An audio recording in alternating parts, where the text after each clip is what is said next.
It's very, very important that there is a community resource at the heart of the estate, at the heart of the urban environment. We definitely need centres like this. It's to the detriment of the community if things like this don't exist, simply.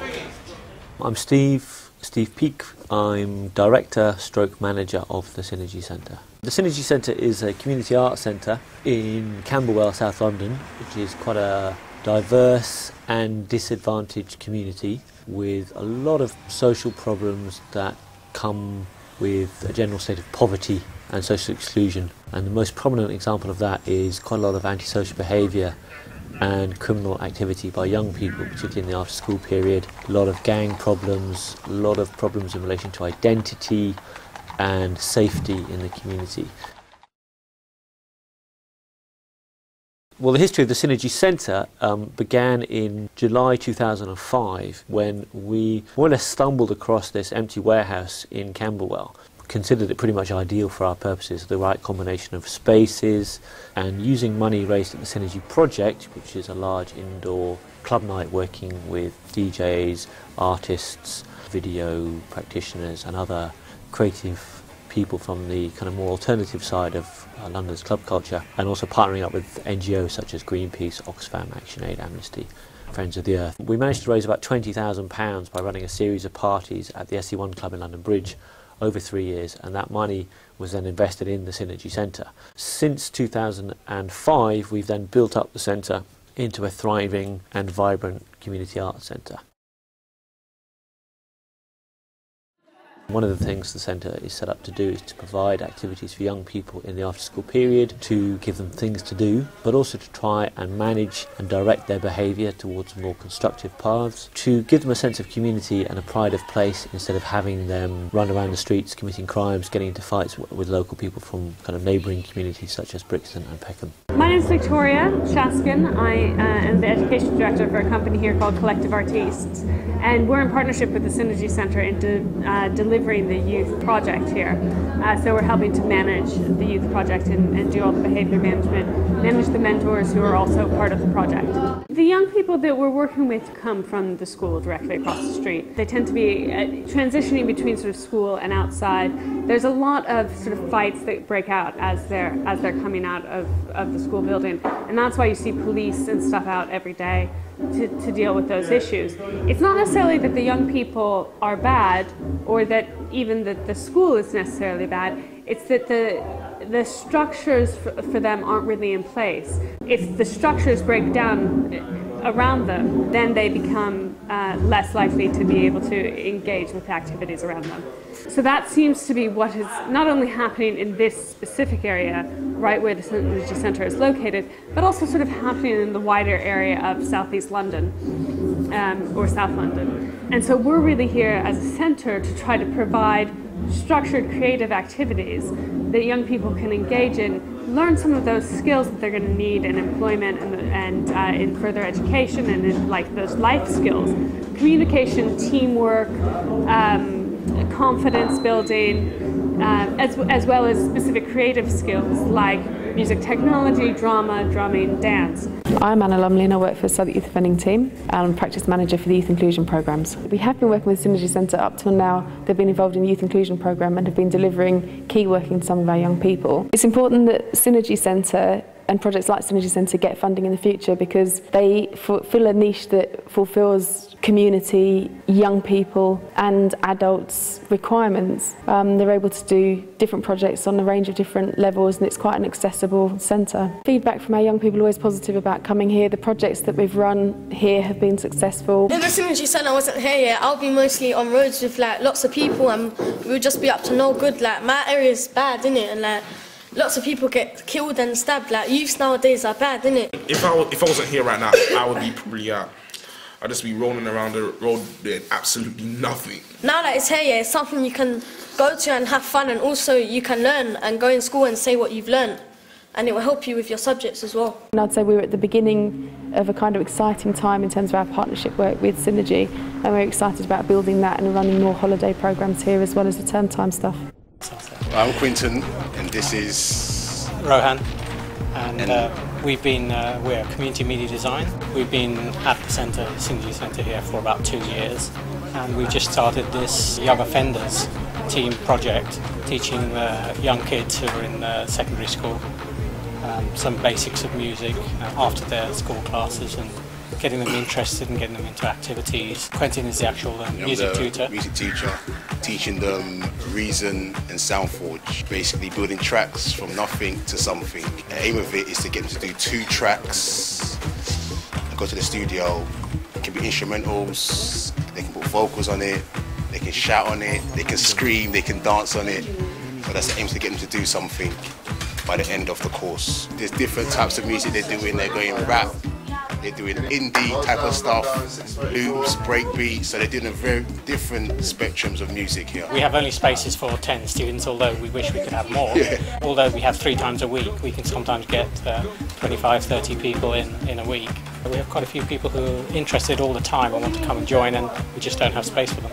At the moment, what we're using is recycled computers. They're taking quite a strain with not only the young kids taking it, but there's the actual audio cards and the video cards that we're having to put in to actually manage the software.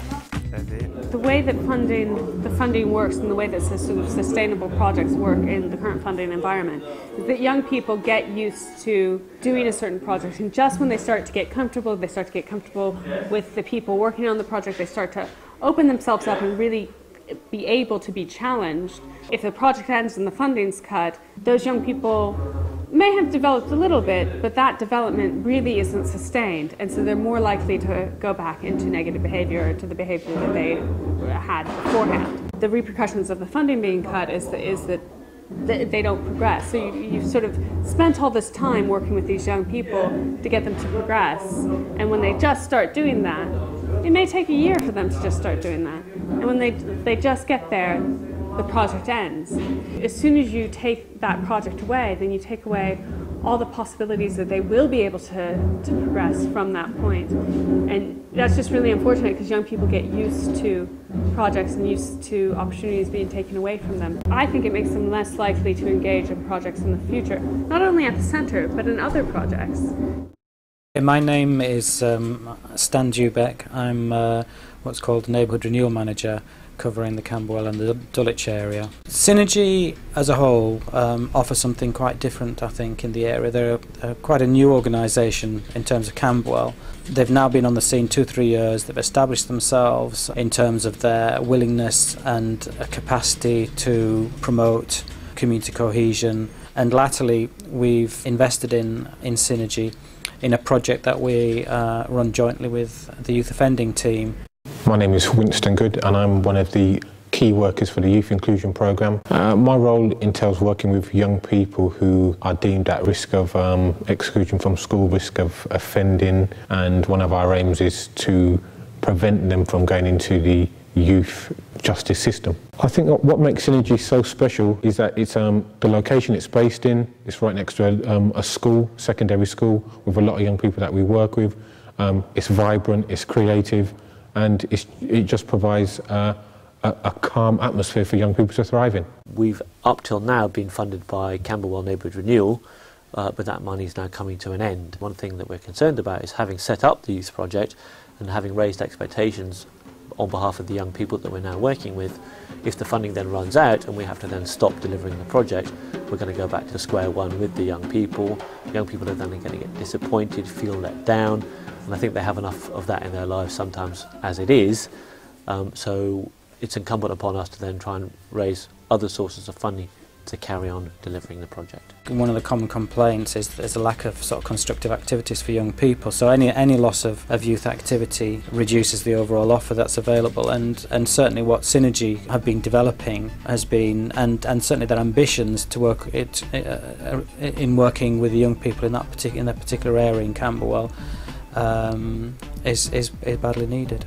The youth project itself can't continue without funding, because the level of staff and the level of support that the young people require, particularly in terms of behaviour management, for example, that's quite expensive. Well, obviously there's a lot of problems now, and people recognise there are a lot of problems to do with alienation and social exclusion amongst young people, but I don't think that's yet quite been translated into a commitment on behalf of the public sector to make the necessary investment that is going to be required to provide sustainable services. It's just a bit sad that our society as a whole has yet to realise that investing in young people is actually money saved. The Prince's Trust, for example, has done a report recently measuring the cost of not investing in young people in terms of the criminal justice costs, the lack of employment that young people will then not get into, the lack of skills, the benefits that then young people have to be paid to compensate them for their unemployment, and so on.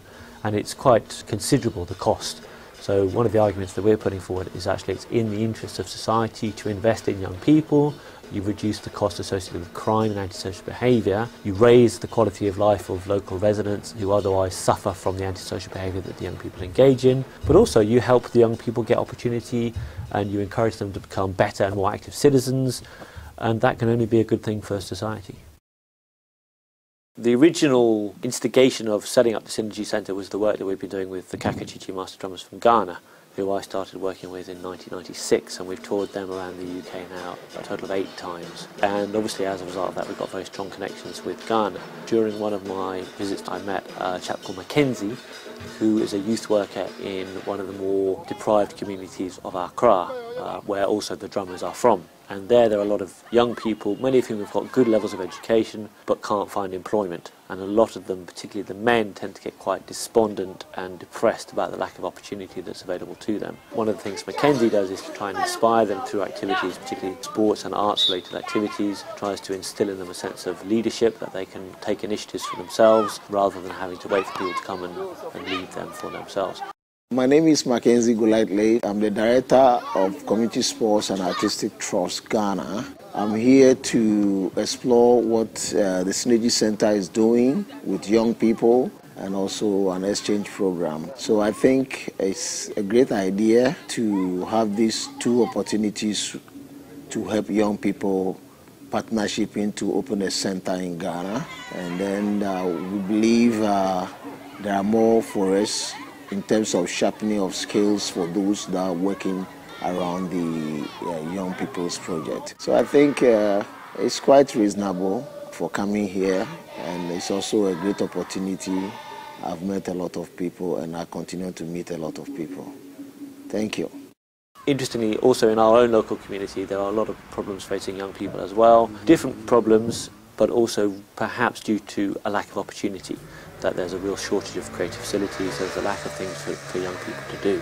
So one of the things we're trying to do is facilitate exchange projects between young people living in deprived communities in London and young people living in deprived communities in Africa and elsewhere. Partly to discuss what do we mean by poverty and what do we mean by deprivation, because when you go to Ghana you'll see people living in a real state of poverty. The communities that we work in, for example, people share a water pipe between 300 people. Most people don't have a bed to sleep on. So when young people over here have all of these things and quite a lot more besides, the idea is taking them down to Ghana, they'll see how people really live in real poverty, and that will then perhaps raise their awareness that actually in the West we enjoy an unprecedented level of material wealth, but yet we suffer from the poverty of culture and spirituality that people in the developing countries still have in abundance. Facilitating exchange between young people here and there aims to explore these issues and try and educate both sides as to how they can learn from each other, support each other, and realise actually that the Ghanaians, for example, have wealth, though they also sometimes think they're poor because they're comparing themselves to the West. And people in the West might also think they're poor because they're comparing themselves to other richer people in the West, but compared to people living in Ghana, they're very rich indeed.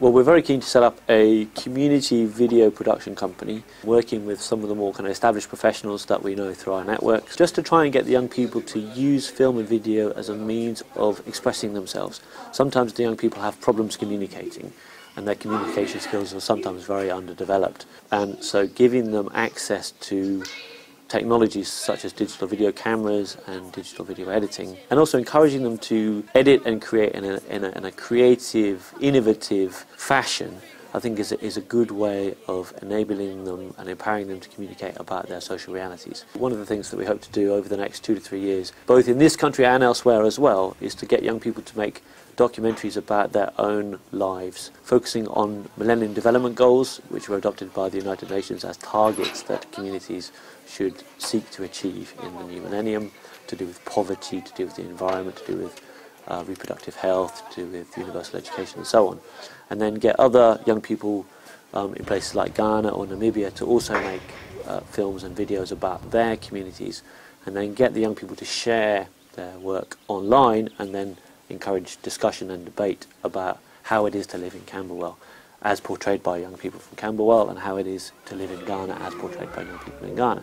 And then ultimately, particularly using a bit of European youth exchange money, which we're looking into, to get young people from Camberwell to travel to Ghana, and get young people from Ghana to travel to Camberwell, and get them to make a documentary about their perspectives on the life of the young people that they're visiting, which is very much what Synergy is all about, is using creative media as a means of achieving some form of social expression and discussion about social realities.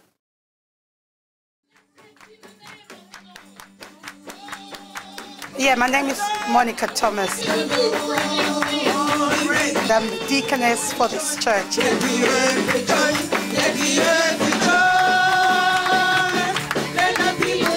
And this church is called the Word of God Ministry. We've been here for the past 1 year and 3 months. We are here every Sunday, but it's flexible. We can come in 3 times. We really do love worshiping here because the manager, they're quite nice and flexible. And without this center, we would have nowhere to sort of get together with our own people.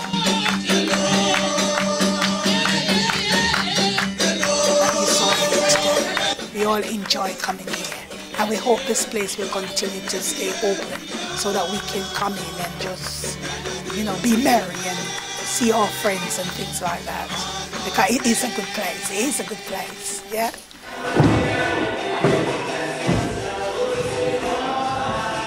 My name's Ben. I'm also known as Pato within the Capoeira circles, and that's what we do here. We've got a Capoeira group.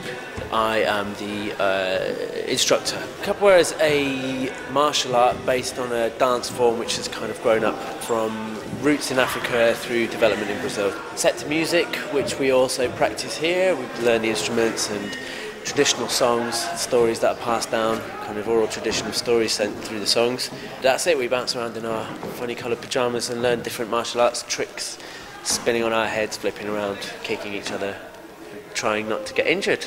The centre has been fundamental to our growth. It's run in a way that allows us the space and the freedom that we need to be able to get it going.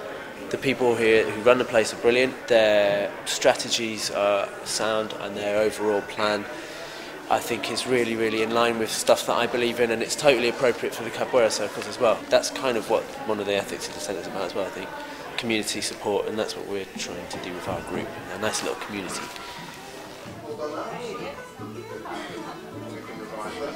Just to get on the tube. Is that it? My name's Alex Frith from Aircraft Circus. We run weekly trapeze classes here at the Synergy Centre. We've basically are using the centre as a space close-ish to the centre of town to run our classes. There aren't that many riggable spaces in London. It's really useful for that. But it's great being here. It's a really flexible, easy space to work in. Yeah, we've been running trapeze classes here for a year, maybe? A year? Been here a year? And yeah, we just directly hire it from Steve, and yeah, it's all good. Finish! From there, release your hands. Sit down. I'm Anita Churcher. I'm a yoga teacher, and I've been using Sensor since August last year.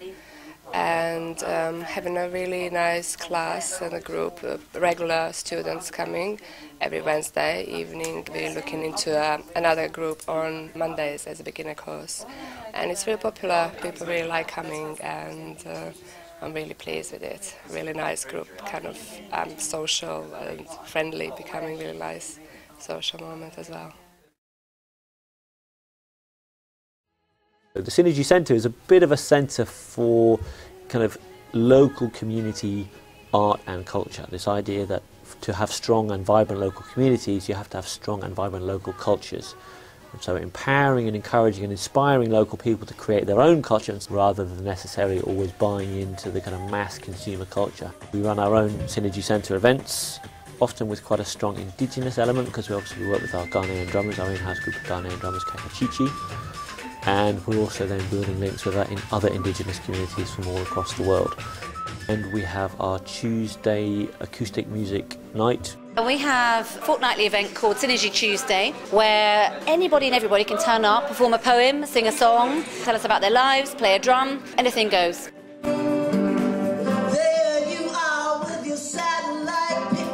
We've been doing it for a few years now. It gets really popular, and some people who've performed here have actually gone on to become professional. So it's a really, really great starting ground, and even for people who have got to a higher level, still come back and perform for us as well, because it's not about money or financial gain. It's about people working together in a community setting and sharing their brilliant talents.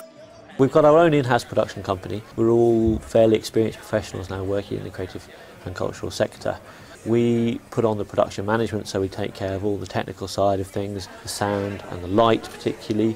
We take care of the door and the security, we run the cafe and the bar, and much of that is also run on community labour, so people from within our community will come along and volunteer or work on the night, so quite a lot of employment is generated from those events. And they obviously also have a very strong ecological theme as well, because one of the things we try and do is to use the creative media at our disposal to raise awareness of broad ecological and healthy living and sustainable living. So it's a combination of entertainment but also education at the same time. To get a project like this up and running takes a lot of hard work, and it takes a lot of dedication on behalf of quite a few people. If you don't have community infrastructure, community sentiment and community solidarity is much harder to achieve. So as a means of generating resources to invest in community infrastructure, I think the Synergy model is a very good model, because it's not solely dependent on funding to maintain the space, which is the most expensive part of what we do. The earned income that we generate preserves and protects and sustains the space, and then the project funding, which we can then generate by engaging with funders, can provide the delivery. The various different kind of professional theatre companies that come in here and rehearse, they are effectively subsidising the youth work and the other work that we do in the local community. So I think as far as funders are concerned, to know that we're being very entrepreneurial and quite private sector to a certain extent in some of our approaches, but at the same time delivering what is essentially a public service for the benefit of the community, we think that's a pretty good balance. 10 years have gone, I waited never, but if I could love again, I'm gonna live forever. It's a wall environment, there's patty, there's tea, there's soft drinks, there's a lot of friendly people around, and I feel real comfortable here. Funding for projects like this is really important because the facilities for young people here are great. The centre gives the ability for lots and lots of different groups to come together and work with not only young people but the community.